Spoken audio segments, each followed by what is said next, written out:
So Google's second bendy blower is finally here, the not so succinctly titled Google Pixel 9 Pro Fold. You can snaffle one from £1,749 from the likes of Google's own website, but they do offer some pretty decent trade-in deals as well. And compared with the original Pixel Fold, you've got a fresh new design, got powerfully bright displays, loads of AI type gubbins naturally, a bit of upgraded Tensor G4 action, but the camera tech certainly sounds very familiar to any Pixel Fold fans, and the battery has actually slightly shrunk in size. So is the Pixel 9 Pro Fold worth spunking huge amounts of cash on, and how does it compare with one of its biggest rivals, Samsung's Galaxy Z Fold 6? Well, I've had my Sims stuffed inside the Fold 2 for about a week now, so here's my unboxing, review, and a bit of side-by-side shenanigans with the Samsung. And for more on the latest and greatest tech, please do poke subscribe and ding that notifications bell. Cheers!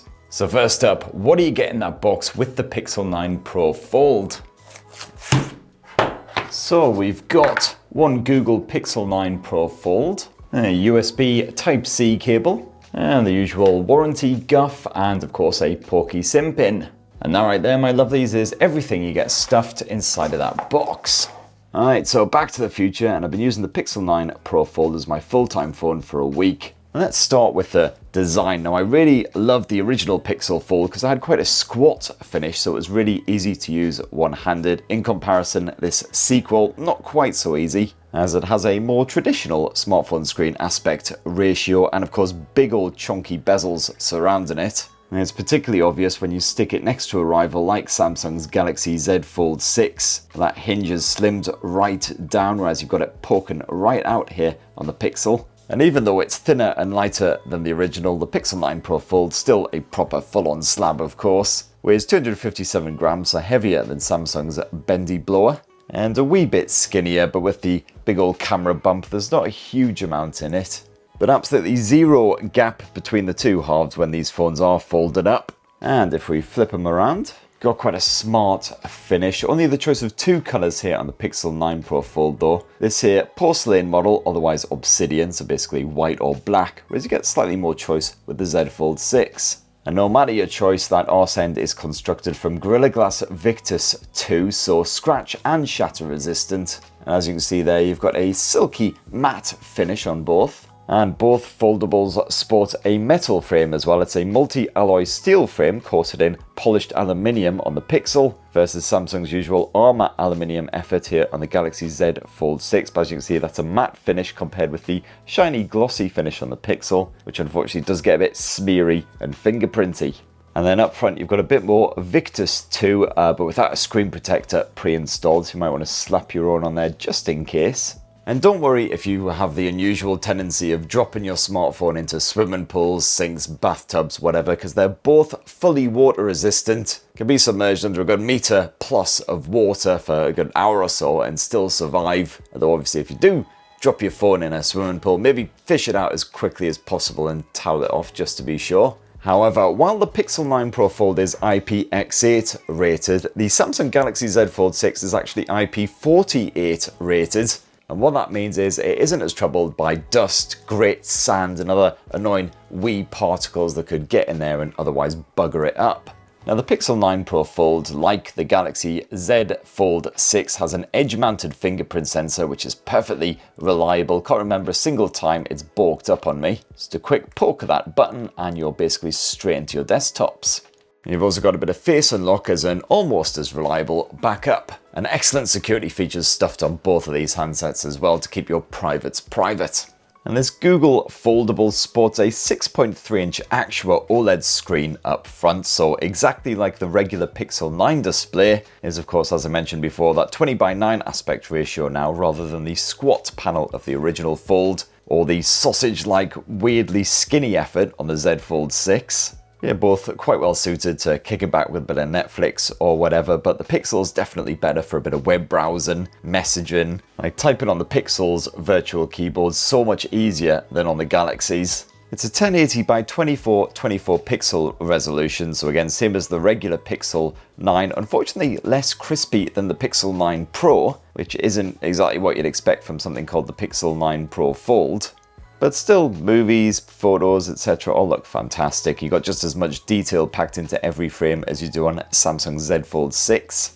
And despite the fact that it cost the best part of $2,000, Google didn't bother slapping LTPO tech on this cover screen. So the refresh rate scales from 60Hz to 120Hz, doesn't dip as low as 1Hz like the Z Fold 6's cover screen, which is pretty handy for the likes of the always on display just to help it burn less energy.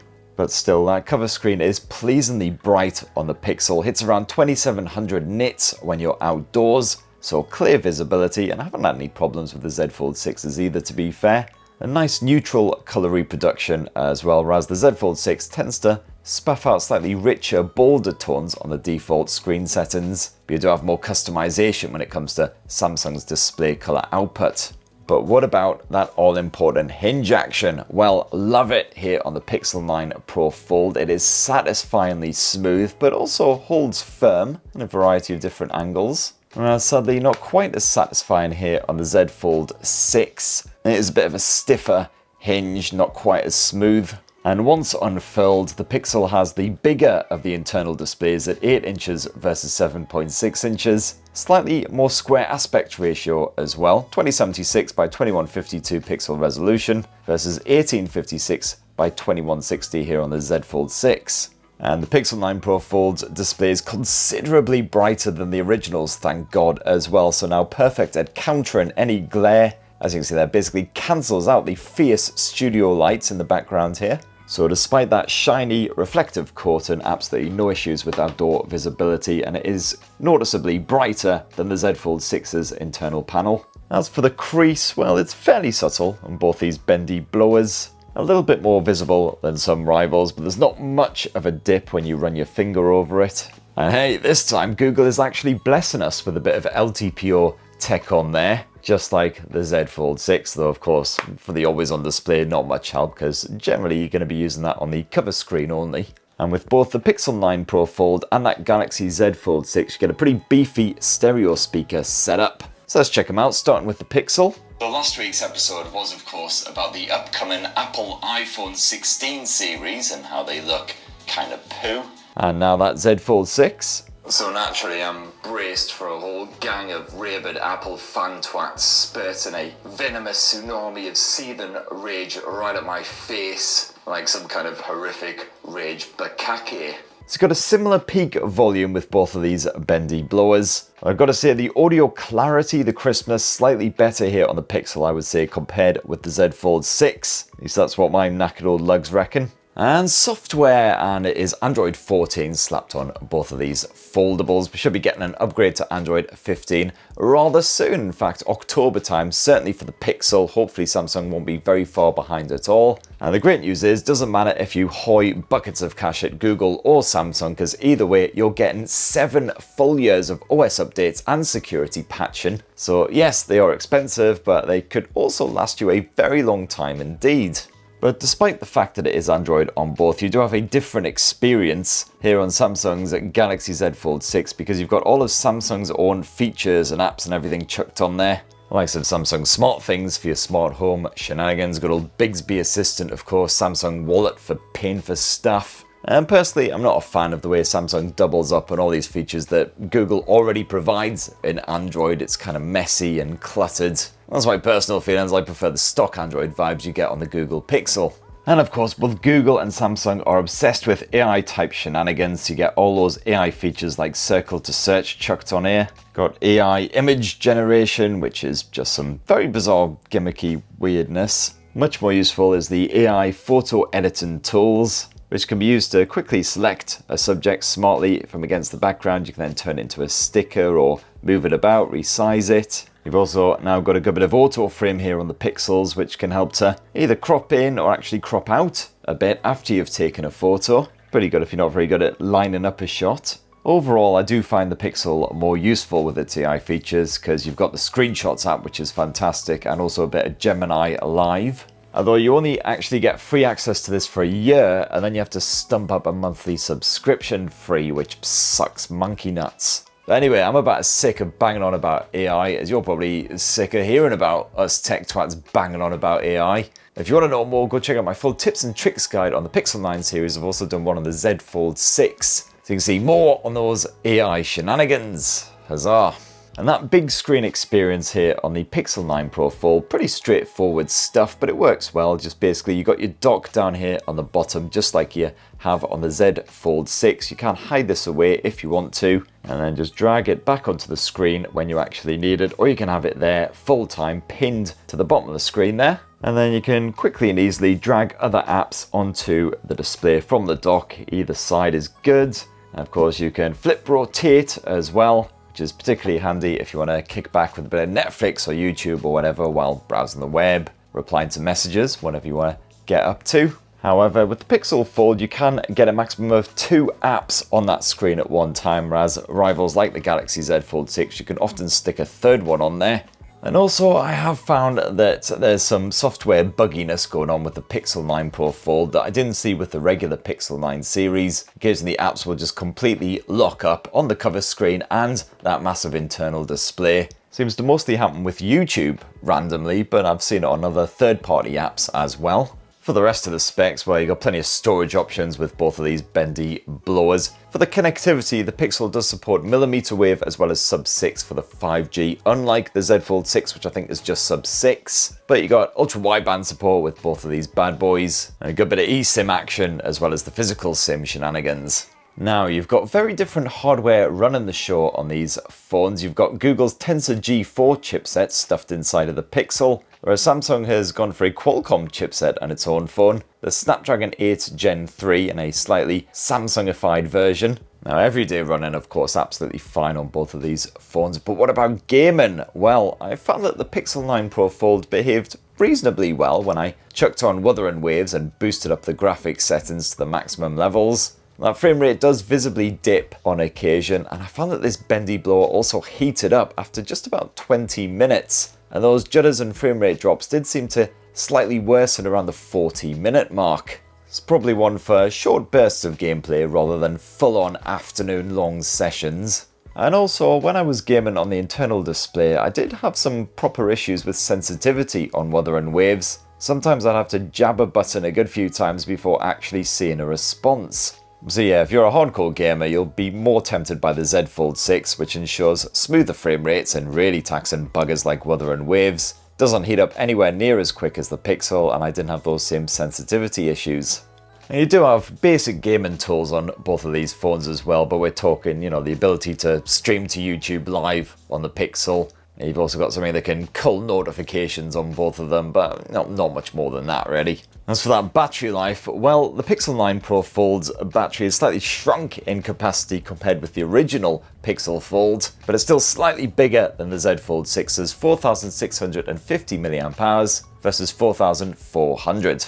I can just about stretch to a full day with Samsung's Galaxy Z Fold 6, but some days it is a bit of a struggle and it has run dry before I've been all tucked up with Teddy at night time. Whereas on the Pixel 9 Pro Fold, touchwood so far, I've been really enjoying the battery life on this thing. The lowest I've run it down is around sort of 10-15%, and that was a very long, very intensive day. Lots of camera action, lots of media streaming, etc. So certainly seems to be a massive improvement over the original Pixel Fold despite the more shrunken battery, I guess because the Tensor G4 must be a more energy efficient chipset. And of course you've got a few little software enhancements running in the background as well. But recharging these phones is a rather lethargic process, shall we say. You got 21 watt wide charging on the Pixel 9 Pro Fold versus 25 watt on the Galaxy Z Fold 6. So forget the tortoise and the hare, it's more a case of the tortoise and the tortoise. The tortoise, where both tortoises are old, decrepit, and facing in the wrong direction. You got wireless charging support on both of these phones as well, but with the Pixel 9 Pro Fold, I just could not get it to work with my wireless charging stands, no matter where I stuck it on there. Just absolutely refused to connect, and I guess that might be due to the widely publicized fact that the charging coil is slightly off center. Just seems to bugger it up completely. And also you've got bugger all battery share functionality here on the Pixel, unlike Sammy's bendy blower. And now, finally, the Pixel 9 Pro Fold's camera tech, which isn't quite as advanced as the other Pixel 9 Pro blowers. Just like the Z Fold 6 doesn't pack Samsung's Byyyyeeeee big bollocks optics, as found on the likes of the S24 Ultra. You've got a 48 megapixel shooter on the Pixel versus the 50 mega on the Z Fold 6. And certainly if it's Pro features that you want, well, you've got a basic selection here on the Pixel 9 Pro Fold. Basically, you can shoot in RAW format if you want, and you can manually select the lenses. That's about as exciting as it gets. Whereas here on the Z Fold 6, you've got a proper dedicated Pro mode with all kinds of manual controls, shutter speed, EV levels, and of course you can shoot in RAW as well. And you've also got a high-res mode, which is missing on the Pixel Fold. But for my camera tests, and I just left both these phones in full auto mode, and let the image processing smarts take control. And bugger all shocks or surprises here, the Galaxy often pumps out brighter, bolder colours compared with the Pixel, even with that scene optimizer knocked off. That's even the case in low light shots as well. Both can capture an impressive amount of detail, but the Pixel produces more accurate tones again, as the Galaxy tends to give them a bit of a pump up. And while the Pixel 9 Pro Fold doesn't sport the exact same hardware as the regular Pixel 9 Pro, I still found it produced great looking pics pretty much any time of day. Relatively few issues, so I didn't see much grain in those low light scenarios. It coped beautifully with HDR type situations, absolutely fine with action shots, the portrait snaps look good, and it's all down to Google's clever bollocks processing. And then you've also got an ultra wide angle alternative on both bendy phones. 10.5 megapixels here on the Pixel versus 12 megs on the Galaxy. You do have a proper bit of autofocus here on the Pixel, so it's more ideal for those macro shots. And I also find it does a decent job for capturing those more dramatic angles when you're out and about. And both phones also serve up a telephoto shooter, but don't expect this to be as advanced as what you'll get with the Pixel 9 Pro or the Galaxy S24 Ultra. It's a 10.8 meg telephoto shooter with 5 times optical zoom on the Pixel. This maxes out at 20 times maximum zoom. And that's versus the 10 meg telephoto shooter on the Galaxy with 3 times optical zoom. This actually maxes out at 30 times zoom, but things do get rather grainy when you crop all the way in. For your home movie type shenanigans, the Pixel 9 Pro Fold maxes out at 4K Ultra HD resolution. There's no 8K option, unlike the Galaxy Z Fold 6. And while you do get that video boost feature chucked in here, there is no option there to again upgrade your footage to 8K, unlike the Pixel 9 Pros. But all the same, nice natural looking visuals, again strong audio pickup and excellent stabilization. You've got a small selection of alternative camera modes on here as well, the likes of night sight, which is automatically activated anyway. You can also shoot a panorama, bit of portrait action of course, and Add Me, which I did cover in my tips and tricks guide. The Z Fold 6 slightly more dense with random stuff, including food modes, but a single take, which is pretty good if you've got kids, cats, whatever. And no Add Me type feature just yet, but that might be coming in a future update. And then on that cover screen, you've got a pretty basic selfie cam slapped onto both the Pixel 9 Pro Fold and the Galaxy Z Fold 6. But of course, you don't need to use that for your selfie type shenanigans. Because of course, what you can do is unfurl these mighty beasts and just use the rear camera to shoot your footage. Get a quick selfie pic to post online or a bit of vlogging action. Of course, you've got those mighty cover screens to actually see what's going on, make sure your mug is in frame, etc. And then you've also got a secondary selfie camera secreted on the internal displays. Again, a pretty basic effort, but you can actually shoot 4K footage using the Pixel's internal selfie camera, whereas here on the Galaxy Z Fold 6, it's actually an under-display selfie camera. It's pretty basic stuff. The image is really grainy and you can only record yourself in full HD using this bad boy. And deep breath. That in a nutshell is what I reckon of the Google Pixel 9 Pro Fold after using it as my full-time smartphone for a week, and how it stacks up against the Galaxy Z Fold 6, which I've reviewed separately. Go check that out if you want to know more. Right now, it'd be great to hear your thoughts on these massive flexible gits. Which one are you most tempted by if indeed you've got the best part of £2,000 stuffed into your sock drawer? Stay tuned for even more foldable phone shenanigans. Got a couple more launching in the next week or two. My pockets are certainly bulging every day. Anyway, enough waffle. Please do poke subscribe, ding that notifications bell for more on the latest, greatest, bendiest tech. Have yourselves a bloody marvellous rest of the week. Cheers everyone. Love you.